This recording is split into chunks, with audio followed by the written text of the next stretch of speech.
Hello everybody, welcome back to Initial Solution. In this video, I will show you how to see recently added friends on Facebook. Let's begin the video.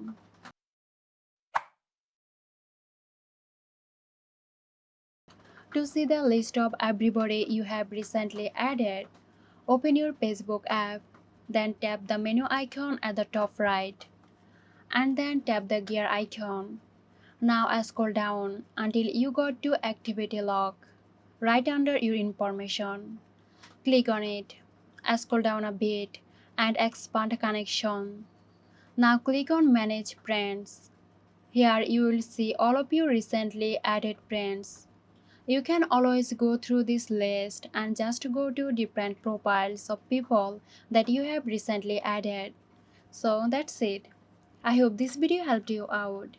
If you have any questions, then comments them.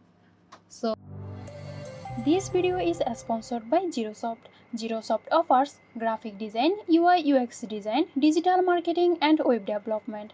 Elevate your brand with Zerosoft today. For more details, check the description box.